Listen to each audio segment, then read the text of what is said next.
ভিডিওতে আপনারা দেখতে পাচ্ছেন আমার একটি ছোট্ট প্রজেক্ট। আমার বুয়েটের এক বড় ভাইয়া, আমার এক খুবই প্রিয় বড় ভাইয়া জাহিন ভাইয়ার জন্মদিনে উইশ করার জন্য আমি এই ছোট্ট সার্কিটটি, নট দিস ওয়ান, এই সার্কিট বোর্ড না, বেসিক্যালি এই ছোট্ট ডিভাইসটি তৈরি করেছিলাম। একটা এলসিডি ডিসপ্লে, একটা পটেনশিওমিটার আর আমার আরডুইনো দিয়ে। আমি ইলেকট্রনিক্স জানি না, আমার আসলে ইলেকট্রনিক্স নিয়ে খুব ভালো ধারণা নেই।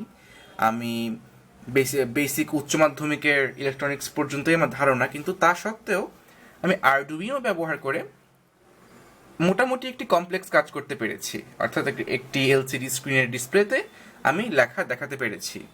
কারণ আরডুইনো নিয়ে কাজ করার জন্য খুব বেশি পরিমাণ নলেজ থাকা লাগে না ইলেকট্রনিক্সের।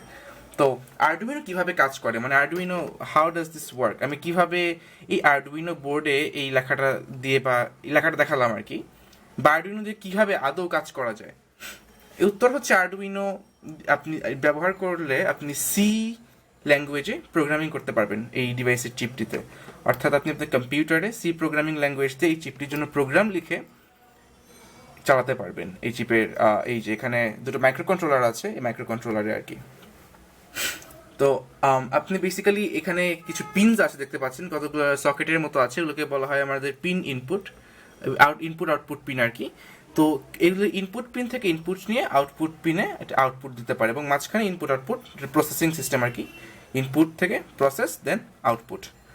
সো এইটাই হচ্ছে আরডুইনোর বেসিক্স, একদম টোটালি বেসিক্স। আমরা নেক্সট ভিডিওতে দেখবো যে আরডুইনো দিয়ে কী করে স্টার্ট করা যায়, এবং আসলে আরডুইনো জিনিসটা কতটা মজার এটা দিয়ে একটা প্রজেক্ট না করা পর্যন্ত বোঝা যাবে না। So I hope you'll get an Arduino board by the next video. তো নেক্সট ভিডিও পর্যন্ত আশা করি ওয়েট করবেন, এবং please subscribe to our channel to get more videos like this. Thank you.